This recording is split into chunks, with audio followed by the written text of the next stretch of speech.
Edward Matson, thank you Tom and the Society for inviting me to speak today.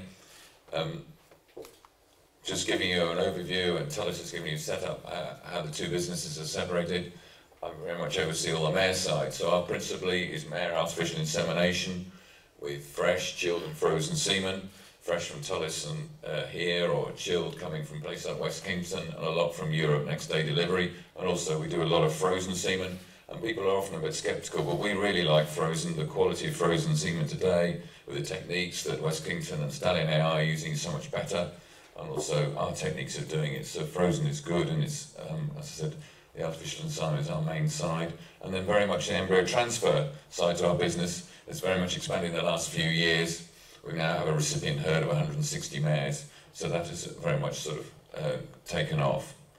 Now, something very much where we're looking to the future and what today is about in the gene bank are assisted reproductive techniques.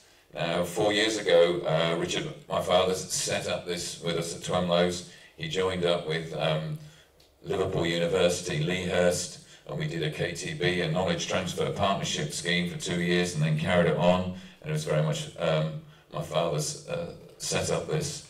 And it was to look at moving on where you can't get pregnancies and trying to preserve the female gene lines. And we're doing ovarian pickup and also doing oocyte transfer, and then into cytoplasmic sperm injection, which is ICSI, which is very much equivalent to really the IVF side on the human and the cattle that was talked about earlier. And then other things we're trying to move on with is embryo freezing and oocyte egg freezing. Just going back, I forgot to point out that that mare there is my mother's Suffolk, her foal. Right, just that picture there to begin with, that's, this we did embryo transfer with a Suffolk mare a few years ago, so this is a warm blood mare with the Suffolk foal as a result of embryo transfer. So some of the other breeds we work with, we haven't been doing a lot with rare breeds, but we have been doing a bit with the Suffolk. We had a Hackney last year, we did embryo transfer, and we had a Hackney mare again this year. And obviously the Shire, Clydesdale, we have a few, and then we do have New Forest and Cleveland Bay. So those are some of the breeds we are working with. This is just quite an interesting picture, because this foal here is with its, on here, it's its third mother. Basically what we do with embryo transfer, we do a lot of transported embryo, so this foal's genetic mother was down in Kent. They did an embryo transfer, flushed the embryo at day 7, day 8 post-ovulation. It was shipped to us same day, and then it was put into this recipient mare here, Jaffa. She carried the foal to term. Sadly, 2 weeks after foaling, the mare got colic and died. So then we fostered this foal onto another of our recipient mares, who then looked after that foal to weaning, and then after weaning, that actually was an Arab foal, and it was taken out to the Middle East. So these are some of the things we were able to offer. And then really moving on with what we're about for the future, where we've been working towards. This is oocyte transfer. We have had a pregnancy doing this method, which is where you take the eggs from your donor mare, and then here we are up at Lea Hurst transferring them into your recipient mare, into the fallopian tube.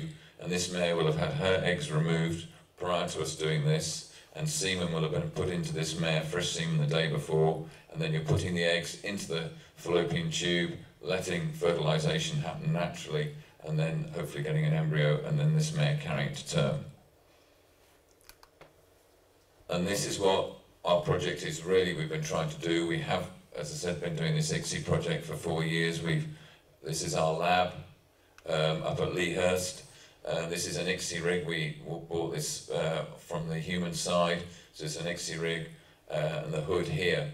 But it is difficult to keep getting. We hopefully in the next few years will be getting success with this.